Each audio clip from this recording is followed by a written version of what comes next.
الحمد لله وكفى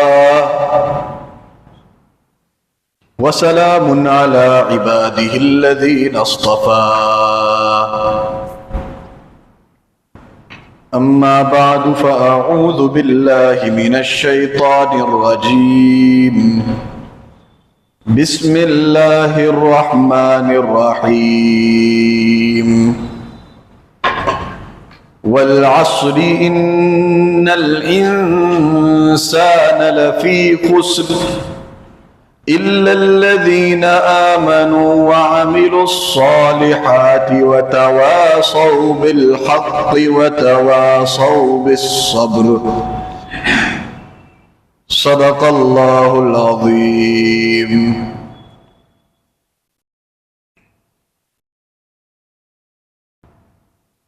ابھی آپ حضرات کے سامنے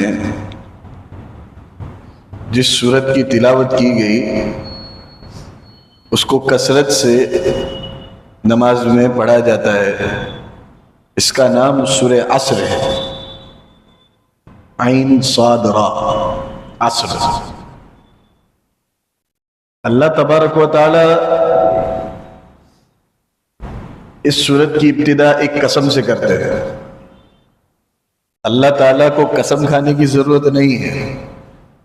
قسم کھائی جاتی ہے سامنے والے کو یقین دلانے کے لیے، لیکن اللہ تبارک و تعالی اس کے باوجود قسم کھاتے ہیں کہ اس سے تو کسی کو یقین دلانے کی ضرورت نہیں، وہ بے نیاز ہے، لیکن اس کے باوجود اللہ تبارک و تعالی قسم کھاتے ہیں. قرآن کریم میں جگہ جگہ بات کو مؤکد کرنے کے لیے، مضبوط کرنے کے لیے. غور سے سنو، اللہ تعالیٰ گویا اس طرح کہتے ہیں والعصر، قسم ہے زمانے کی، وقت کی. اللہ تبارک و تعالیٰ نے وقت کی قسم کیوں کھائی؟ کہا جاتا ہے کہ جس چیز کی اللہ تبارک و تعالیٰ قسم کھاتے ہیں آگے آنے والا مضمون اور قسم کے درمیان ایک تعلق ہوتا ہے. آگے اللہ تعالیٰ فرماتے ہیں ان الانسان لفی خسر، یقیناً تمام تر انسان خسارے میں ہے، لاس میں ہے. الا الذین آمنوا وعملوا الصالحات، سوائے وہ لوگ جو ایمان لائے اور جنہوں نے نیک عمل کیے. وتواصوا بالحق وتواصوا بالصبر، اور سوائے وہ لوگ جو آپس میں ایک دوسرے کو حق بات کی تلقین کرتے رہتے ہیں، حق بات کا حکم دیتے رہتے ہیں اور صبر کا حکم دیتے رہتے ہیں. تو یہ جو مضمون ہے، جو ٹاپک ہے اللہ تعالیٰ نے جس کو قسم کے بعد بیان کیا ہے، اس میں اللہ تعالیٰ یہ فرما رہے ہیں کہ لوگ خسارے میں ہیں. اب قسم کے ساتھ اس کو جوڑو، اس لیے کہ لوگوں کا وقت جا رہا ہے، لوگوں کا ٹائم ختم ہوتا جا رہا ہے.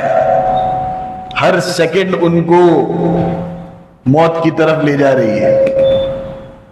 اس لیے تمام تر لوگ نقصان ہی نقصان میں ہیں.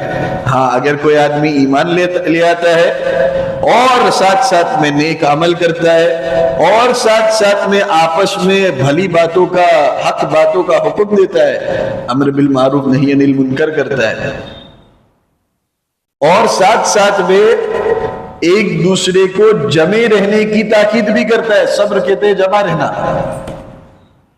نیکی پر جمع رہنا یا برائیوں سے رکنے پر جمع رہنا، یا کوئی مصیبت آوے تو اس مصیبت پر صبر کرنا، واہ ویلا نہ کرنا. سوائے یہ لوگ خسارے میں نہیں ہیں، یہ لوگ کامیاب ہیں انشاءاللہ. یہ ہوا سورہ عصر کا خلاصہ. والعصر، اس میں اگر دیکھا جائے تو اللہ تبارک و تعالیٰ نے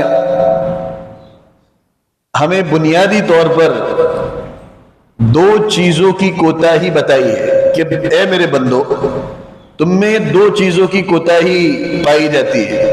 ایک تو عقائد کی کوتاہی اور ایک عمل کی کوتاہی. جیسا تمہارا یقین ہونا چاہیے ویسا یقین نہیں. اولاً تو ایمان کا ہونا ضروری ہے عمل کے صحیح ہونے کے لیے، آخرت میں ثواب ملنے کے لیے. ایمان کے بغیر کسی بھی عمل کا ثواب نہیں ملے گا آخرت میں. اس اعتبار سے عقیدہ بہت مضبوط چیز ہوئی. اصل اس لیے کہتے ہیں عقیدے کو، عمل بعد میں، کیونکہ کوئی بھی عمل ہو صحیح عقیدے کے بغیر وہ اللہ تعالیٰ کے یہاں مقبول نہیں. اس بات کا تو اعتقاد ہے ہمیں کہ اللہ ایک ہے، ہم مانتے ہیں اس بات کو. آپ صلی اللہ علیہ وسلم کے بعد کوئی نبی نہیں آنے والا، ہم مانتے ہیں. اللہ تبارک و تعالیٰ کا کلام حضور پر اللہ تعالیٰ نے اتارا، قرآن کریم، ہم مانتے ہیں. جنت حق ہے، جہنم حق ہے، ہم مانتے ہیں. یہ سب چیزیں اعتقادات کی قبیل سے ہیں. مرنے کے بعد ایک دن آئے گا جب اللہ تبارک و تعالیٰ شروع سے لے کر اخیر تک، از آدم تا ایدم، آدم سے لے کر اس دم تک اور یہاں سے لے کر قیامت تک جتنے بھی لوگ آئے ہیں اللہ تعالیٰ سب کو دوبارہ زندہ کرے گا. ہمارا عقیدہ ہے. تو اس عقیدے کے بغیر عمل تو صحیح ہوتا نہیں، کوئی بھی عمل. اس لیے عقیدہ بہت ضروری ہے، لیکن اس میں بھی پختگی کی ضرورت ہے، اس کو کامل کرنے کی ضرورت ہے کہ تمہارا عقیدہ انشیکبل ہو جائے، اس کے اندر تزلزل نہ آنے پائے، اس کو کوئی ہلا نہ سکے. ریاکاری سے عمل کا پاک ہونا ایک مکمل عقیدے کی علامت ہے. خوف سے دل کا مطمئن ہونا، اللہ تبارک و تعالیٰ کی ذات کے علاوہ کے خوف سے دلوں کا مطمئن ہونا، یہ عقیدے کے مکمل ہونے کی علامت ہے. تو تکمیل عقیدہ بہت زیادہ ضروری ہے، اپنے عقیدے کو مضبوط کرنا. لیکن اللہ تعالیٰ نے کمال کا رشتہ جوڑا ہے کہ عقیدے کو مضبوط کرنے کے لیے آدمی کو اپنے عمل درست کرنے پڑتے ہیں، اپنے اعمال صحیح کرنے ہوتے ہیں. نماز ہے، روزہ ہے، زکوٰۃ ہے، حج ہے، معاملات کی قبیل سے جتنے بھی احکام ہیں، لین دین، جھوٹ بولنا، سچ بولنا، حرام کھانا، حلال کھانا، یہ جتنے بھی احکام ہیں ان کا تعلق عقیدے کے ساتھ ہے. اور اس پر آدمی جتنا مضبوط ہوگا اس کا عقیدہ بھی اتنا ہی زیادہ مضبوط ہوگا. عمل کی بہت زیادہ اہمیت ہے. اس اعتبار سے اگر دیکھا جائے تو عمل بھی عقیدے کے برابر آتا ہے. جتنے بھی اعمال ہیں وہ برابر آتے ہیں. آدمی اگر غور کرے تو انسان کا اگر چہرہ حسین ہو لیکن اعضاء میں اعتدال نہ ہو، ہڈی ٹوٹی ہوئی ہے، مڑی ہوئی ہے، بے جوڑ ہے، تو چہرہ چاہے جتنا حسین ہو اس آدمی کی ذات کی طرف دیکھنے کو جی مائل نہیں ہوگا اتنا جتنا اگر صحیح سالم ہوتا تو مائل ہوتا.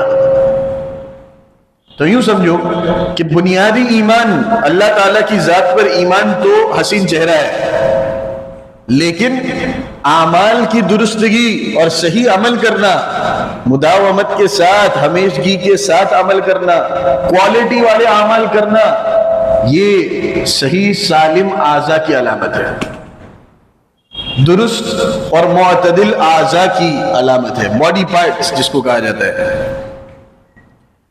تو جہاں کثرت اعمال کی ضرورت ہے وہاں کیفیت اعمال کی بھی اتنی ہی زیادہ حاجت ہے. آدمی کو چاہیے کہ وہ کثرت سے نیک عمل کرے، لیکن جو نیک عمل وہ کر رہا ہے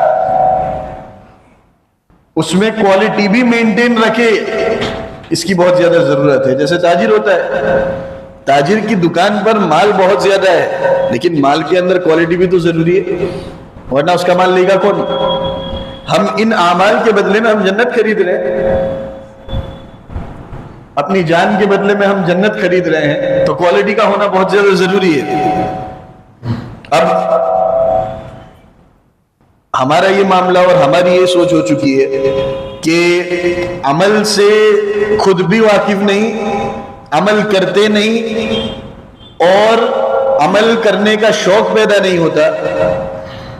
دوسری طرف جو دین سے دور ہے اور بد عملی کے اندر مبتلا ہے یا بے عملی کے اندر مبتلا ہے، جس کو فاسق کہا جاتا ہے، نمازیں چھوڑتا ہے، فرض نمازیں، اور غیروں کا طریقہ اختیار کرتا ہے، ایسے لوگوں کو ہم رول ماڈل بنا لیتے ہیں، ان کو آئیڈیل بناتے ہیں اور ان کے طریقے کے مطابق اپنی زندگی گزارنے کی کوشش کرتے ہیں. ایک بہت بڑی خرابی ہے. اسی کی وجہ سے ہمارے عقیدے پر اثر پڑتی ہے، اور عقیدے پر اثر جو پڑتا ہے اسی کی بنیاد پر دل کے اندر غیر اللہ کا خوف آتا ہے. اللہ تبارک و تعالیٰ کے علاوہ کے خوف کو دل سے الگ کرنے کا طریقہ یہ ہے کہ آدمی اعمال کو انجام دے، صحیح طریقے سے اعمال کرے، کثرت سے عمل کرے. لیکن ہوا یہ ہے کہ غیروں کے طریقے کو اپنایا، غیروں کو رول ماڈل بنایا، شوز دیکھے جا رہے ہیں، ویڈیوز دیکھے جا رہے ہیں، پورا کے پورا وقت یوٹیوب پر اور سوشل میڈیا پر سرف ہوتا ہے، اور ان لوگوں کو نمونہ بنا کر آدمی ایسے طریقے کو اپنی زندگی میں بھی لاتا ہے جس کے نتیجے میں وہ خود بھی بے نمازی ہوتا ہے، وہ خود بھی روزے چھوڑتا ہے، وہ خود بھی لوگوں کو دھوکہ دیتا ہے، وہ خود بھی جھوٹ بولتا ہے. چاہے آدمی اپنی زبان سے کتنا ہی اس بات کا انکار کر لے کہ میں ان کے طریقے کو فالو نہیں کر رہا، فقط دیکھ رہا ہوں. آدمی جو دیکھتا ہے، آدمی جو سنتا ہے، وہ اس کی زندگی کا حصہ بنتا ہے، چاہے اسے پتہ چلے یا نہ چلے. غیر اختیاری طور پر یہ نظام ہے. صحبت نیک اختیار کرنی چاہیے، بری صحبت سے بچنا چاہیے. یہ جو کہا جاتا ہے ہم نے اس کو فقط محدود کر لیا اس حد تک کہ ہم لوگوں کے ساتھ بیٹھے ہیں تو صحبت نیک ہے، اور ہم برے لوگوں کے ساتھ اگر بیٹھے ہیں تو یہ صحبت بد ہے. لیکن آج صحبت کے طریقے الگ ہو گئے. موبائل میں جو تم دیکھ رہے ہو وہ تمہاری صحبت ہے، وہ تمہاری زندگی کو ڈکٹیٹ کرے گا کہ تم زندگی اچھی گزارتے ہو یا بری، کیونکہ غیر اختیاری طور پر تمہیں پروگرام کیا جا رہا ہے، تمہارے ذہنوں کو ریسیٹ کیا جا رہا ہے، اس کے اندر انفارمیشن ڈالی جا رہی ہے. اس لیے عمل کو درست کرنے کے لیے سب سے پہلا سٹیپ تو یہ ہے کہ آدمی اچھی چیزیں دیکھے، موبائل کا صحیح استعمال کرے اور نیک لوگوں کی صحبت اختیار کرے. ہمارا تو یہ حال ہے کہ کوئی غلط کام سامنے دیکھتے بھی ہیں تو اسے روکتے نہیں. حالانکہ حدیث شریف میں آپ صلی اللہ علیہ وسلم نے فرمایا من رأى منکم منکرا فلیغیرہ بیدہ فإن لم یستطع فبلسانہ فإن لم یستطع فبقلبہ وذلک اضعف الایمان او کما قال علیہ الصلاۃ والسلام. جو شخص تم میں سے کوئی بری چیز دیکھے، کوئی گناہ کا کام ہوتا ہوا دیکھے، دیکھ رہے ہو کہ نماز آدمی نہیں پڑھ رہا یا سنت کی اتباع نہیں کر رہا، پھر بھی روکتے نہیں ہیں. حضور نے فرمایا فَلْيُغَيِّرْهُ بِيَدِهِ، اس کو اپنے ہاتھ سے روکنے کی کوشش کرو. وَمَن لَّمْ يَسْتَطِعْ فَبِلِسَانِهِ، اور اگر یہ نہ کر سکو تو اپنی زبان سے کم اس کو روکو. اور یہ بھی نہ کر سکو تو پھر اس صورت میں کم سے کم دل کے اندر اس کے برے ہونے کا خیال رکھو کہ وہ چیز بری ہے. وہ آدمی برا ہے نہیں، وہ چیز بری ہے، وہ جو کام کر رہا ہے وہ برا ہے. یہ ایمان کا سب سے زیادہ کمزور درجہ ہے. لیکن آج تو برائی کا خیال بھی ذہن میں نہیں آتا، اور روکنے کی بات تو بہت زیادہ دور ہو گئی. کوئی آدمی اس کو روکتا بھی نہیں ہے. کوئی آدمی اگر دیکھ رہا ہے کہ میرا بھائی جو ہے وہ نماز پڑھنے کے لیے مسجد میں نہیں آ رہا تو اسے ہاتھ پکڑ کر مسجد میں لے آنے کی توفیق تو بہت دور کی بات ہو گئی. اس لیے سب سے پہلا سٹیپ یہ ہے عمل کو درست کرنے میں کہ آدمی اچھے لوگوں کی صحبت اختیار کرے، اچھی چیزیں دیکھے، اچھے لوگوں کو رول ماڈل بنائے، جس کے نتیجے میں اس کے اچھے کام کرنے کی اسے بھی توفیق ہوگی. اور دوسرے نمبر پر یہ بتایا گیا کہ تم خود بھی دوسرے لوگوں کو بھلی باتوں کا حکم دو، امر بالمعروف اور نہی عن المنکر جس کو کہا جاتا ہے۔ حضور پاک صلی اللہ علیہ وسلم نے بھی اعمال پر جگہ جگہ اپنی حیات طیبہ میں بندوں کو ابھارا ہے۔ تہجد کی نماز آپ صلی اللہ علیہ وسلم پر فرض تھی۔ حضور پاک صلی اللہ علیہ وسلم روزانہ تہجد کی نماز پڑھا کرتے تھے اور بندوں کو بھی اس بات کا حکم دیتے تھے۔ حدیث مشہور ہے کہ تہجد کے بارے میں اللہ تبارک و تعالیٰ آخری پہر میں نازل ہوتے ہیں اور فرماتے ہیں کہ حل من مستغفر فاغفر له وحل من مسترزق فارزقه، کیا کوئی ہے رزق طلب کرنے والا میں اسے رزق دوں، روزی مانگنے والا کوئی ہے میں اسے روزی دوں، کیا کوئی ہے مغفرت طلب کرنے والا میں اس کی مغفرت کروں۔ حضور پاک صلی اللہ علیہ وسلم کے اس ارشاد کا مطلب کیا، مقصد کیا؟ حضور عمل پر ابھار رہے ہیں، حضور چاہ رہے ہیں کہ ہم بھی بیدار ہو کر تہجد کی نماز پڑھیں اور اس کے پابند بنیں، اور اعمال میں کچھ مشقت اپنے اوپر لازم کرو، کیونکہ عمل کے اندر جب مشقت ہوگی تو نفس پر بھاری ہوگا، اور اگر نفس پر بھاری ہے تو اس کے نتیجے میں اللہ تبارک و تعالیٰ کا قرب آسان ہوگا۔ اللہ تعالیٰ نے قرآن کریم میں ہی فرمایا لَقَدْ خَلَقْنَا الْإِنسَانَ فِي كَبَدٍ، لَقَدْ خَلَقْنَا الْإِنسَانَ فِي كَبَدٍ، ہم نے انسان کو مشقت میں پیدا کیا ہے، یعنی ہم نے انسان کو پیدا اس طرح کیا ہے کہ اس کی زندگی مشقت کے اندر گزرے، وہ جو عمل انجام دے وہ مشقت والے ہوں، اس لیے اعمال کے اندر قدر مشقت ہونی چاہیے، تھوڑی، اتنی زیادہ نہیں کہ آدمی دوسری مرتبہ اس عمل کی طرف رجوع ہی نہ کرے۔ ایک مرتبہ تو اس نے 20-30 رکعتیں پڑھ لی نماز کی، نفل نماز، اور دوسرے دن سے بالکل ٹھنڈا پڑ گیا، تو ایسا بھی نہیں ہونا چاہیے، لیکن آدمی کو کچھ تھکن کا احساس ہونا چاہیے اس عمل کے اندر، جس کے نتیجے میں اللہ تبارک و تعالیٰ کی طرف سے برکتوں کا نزول ہوتا ہے۔ آپ صلی اللہ علیہ وسلم نے مکمل وضو کرنے پر بشارت سنائی ہے، ایسے وضو پر بشارت سنائی ہے کہ جس وقت آدمی کو کرنے میں دل پر ناگواری گزرے، ٹھنڈک کا موسم ہے اور نیند آ رہی ہے، اس کے باوجود آدمی وضو کر رہا ہے، تو اس کو حدیث میں فرمایا گیا اسباغ الوضوء علی المکارہ، وضو کو مکمل طور پر جو شخص ایسی حالت میں ادا کرتا ہے اس کے لیے فضیلتیں ہیں، بشارتیں ہیں۔ کیوں؟ مشقت کے ساتھ اگر کوئی عمل انجام دیا جائے تو اس کا اثر بڑا دور رس ہوتا ہے۔ اسی طرح آپ صلی اللہ علیہ وسلم نے فرمایا بشر المشائین فی الظلم الی المساجد بالنور التام یوم القیامہ، او کما قال علیہ الصلوۃ والسلام، راتوں کے اندھیروں میں مسجد کی طرف نکلنے والوں کو، چلنے والوں کو تام نور کی بشارت سنا دو قیامت کے دن، کہ ان کو قیامت کے دن تام اور مکمل نور ملے گا۔ حضور نے کیوں فرمایا یہ؟ کیونکہ بشر المشائین فی الظلم، تاریکی کے اندر یعنی فجر کے وقت میں مسجد کی طرف آنا بڑا بھاری کام ہے۔ اپنے آپ کو اس بات کا پابند بناؤ کہ زندگی کے آخری دم تک میری فجر کی نماز مسجد میں جماعت کے ساتھ نہیں چھوٹے گی، پابند بناؤ، اس بات کا عزم کرو، ارادہ کرو۔ اعمال کے سلسلے میں کوتاہی پائی جاتی ہے، لوگ فرائض کو ترک کر رہے ہیں، تو فرائض بنیادی چیز ہے، اس کے بغیر نجات ممکن نہیں۔ فرائض میں سب سے اہم فریضہ نماز ہے۔ حدیث میں یہاں تک کہا گیا ہے من ترک الصلاۃ متعمدا فقد کفر، جس نے نماز کو جان بوجھ کر چھوڑ دیا فقد کفر، وہ کافر ہو گیا۔ یہ ترجمہ ہے سیدھا سیدھا، علماء نے اس کی تعویل کی ہے، مراد یہ ہے کہ وہ قریب الی الکفر ہو گیا، کفر کے قریب ہو گیا، لیکن جو ظاہری لفظ ہے اس کا بھی تو لحاظ رکھا جائے۔ من ترک الصلاۃ متعمدا فقد کفر، جان بوجھ کر نماز چھوڑی تو وہ کافر ہو گیا۔ بین الکفر والایمان الصلاۃ، ایمان اور کفر کے درمیان اگر کوئی چیز حائل ہے باؤنڈری کے طور پر تو وہ نماز ہے، اس لیے نماز کے اندر کوتاہی ہرگز نہ برتی جائے، سنت کی رعایت نہیں کی جاتی۔ بدعات کا التزام، آدمی جتنا زیادہ ہو سکے اپنے آپ کو سنت کا پابند بنائے۔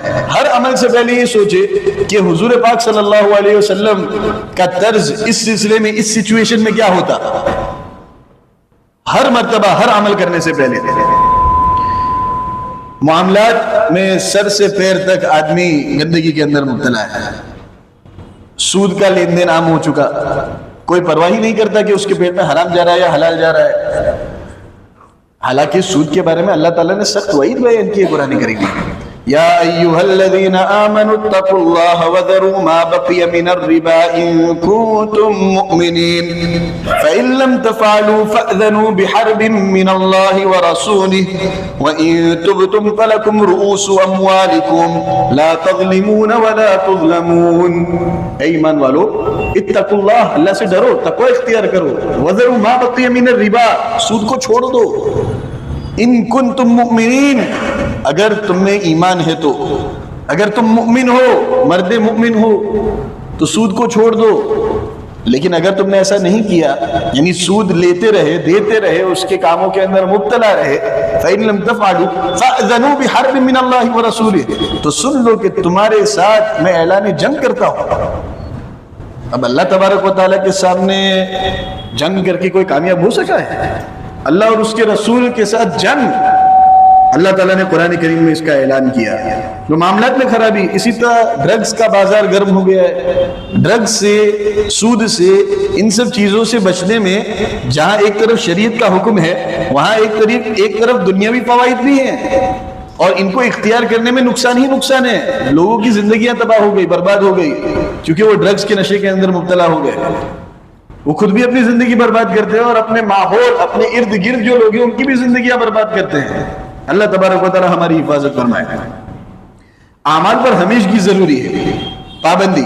اللہ تعالیٰ نے قرآن کریم میں ارشاد فرمایا ہے ان الذين قالوا ربنا الله ثم استقاموا تتنزل عليهم الملائكة الا تخافوا ولا تحزنوا وابشروا بالجنة التي كنتم توعدون. ان الذين قالوا ربنا اللہ، یقیناً وہ لوگ جو کہتے ہیں کہ ہمارا رب اللہ ہے، ثم استقاموا، پھر اس بات پر جمی بھی رہتے ہیں، ڈٹے رہتے ہیں. ایسا نہیں کہ بعض دن اعمال کیے، بعض دن چھوڑ دیے، کچھ دن عمل کیے، کچھ دن چھوڑ دیے، بعض ابھی جوش میں نماز کی پابندی شروع کر دی اور پھر اس کے بعد وہی پرانی روش کی طرف لوٹ آئے. نہیں، جمے رہتے ہیں. تو اللہ تبارک و تعالیٰ ایسے لوگوں کو خوشخبری سناتے ہیں کہ موت کے وقت تمہارے سامنے میرے فرشتے آئیں گے خوشخبریوں کا پیغام لے کر. تو اعمال میں استقامت بہت زیادہ ضروری ہے. مقبولیت کی علامت بھی بتائی گئی ہے کہ ایک عمل کے بعد اگر دوسری مرتبہ اسی عمل کی توفیق اگر تمہیں مل جائے تو اس بات کی علامت ہوتی ہے کہ پہلے والا عمل تمہارا مقبول ہو گیا ہے، اللہ تعالیٰ کے ہاں قبول ہو گیا ہے. لوگوں میں ایک بہت بڑی کمی یہ بھی محسوس ہو رہی ہے کہ قدرت کے باوجود امر بالمعروف اور نہی عن المنکر کا فریضہ انجام نہیں دے رہے. بعض لوگ ایسے ہوتے ہیں جن پر ہمیں قدرت ہوتی ہے، ان کو کچھ کہہ سکتے ہیں. ہمارے بچے جو ہیں، ہماری بیوی، ہم ان کو کہہ سکتے ہیں کہ بھائی یہ کام کرو، یہ کام مت کرو، تو ان کو تو امر بالمعروف اور نہی عن المنکر کرنا ہی ہے. لیکن بعض ایسے لوگ ہوتے ہیں کہ جن پر قدرت نہیں ہوتی یا ہوتی ہے لیکن اس کا اظہار نہیں کر پاتے، یعنی یہ سوچتے ہیں کہ کہیں اگر میں اسے کچھ کہہ دوں تو اسے ناگوار گزرے گا. ایسے لوگوں کو تو امر بالمعروف اور نہی عن المنکر کی زیادہ ضرورت ہے. لوگوں نے کہنا ہی بند کر دیا، ترک کر دیا. اس لیے ایسے لوگوں کو تاکید کرنا بہت زیادہ ضروری ہے. اخلاق کی کمی بھی اعمال کی کمی کا ایک نتیجہ ہے. بعض لوگ اخلاق اور اعمال کو الگ شمار کرتے ہیں، نماز وہی پابندی سے پڑھتے ہیں، معاملات بھی ان کے صحیح ہیں، اور اسی طرح روزہ، نماز، زکوٰۃ، حج، ہر چیز کے اندر پابند ہیں، لیکن اخلاق ان کے دیکھے جائیں تو زیرو، بالکل اخلاق کی کمی. اخلاق اعمال ہی کا حصہ ہیں. اچھے اخلاق، حسن اخلاق آپ صلی اللہ علیہ وسلم کا ایک نمایاں وصف تھا. آپ صلی اللہ علیہ وسلم کی زندگی کا ہائی لائٹ تھا. حضور پاک صلی اللہ علیہ وسلم نے فرمایا کہ المسلم من سلم المسلمون من لسانہ ویدہ. صحیح مسلمان اور کامل مسلمان وہی ہے جس کے ہاتھ اور زبان سے دوسرے مسلمان لوگ محفوظ رہیں، جس سے دوسرے محفوظ رہیں، ان کو تکلیف نہ پہنچے. تو آدمی کو ذہن کے اندر یہ بات لازم ہے، یہ بٹھا لے کہ آج کے بعد میری ذات سے کبھی کسی کو تکلیف نہیں ہوگی. حضور پاک صلی اللہ علیہ وسلم کا معاملہ اپنی ازواج مطہرات کے ساتھ، کمال کی بات ہے کہ حضور کی تعلیم ایک طرف اور ہمارے آج کے عمل اگر دیکھے جائیں تو وہ بالکل ایک طرف. خیرکم خیرکم لاہلہ وانا خیرکم لاہلی. تم میں سب سے بہتر وہ ہیں جو اپنے گھر والوں کے ساتھ بہتر ہو، اور میں اپنے گھر والوں کے ساتھ سب سے بہتر ہوں. خیرکم خیرکم لاہلی وانا خیرکم لاہلی. آدمی اپنا حق بہت تلاش کرتا ہے، طلب کرتا ہے کہ مجھے میرا حق ملنا چاہیے، مجھے میرا حق ملنا چاہیے، لیکن دوسروں کے حق دینے کی اسے فکر نہیں ہوتی.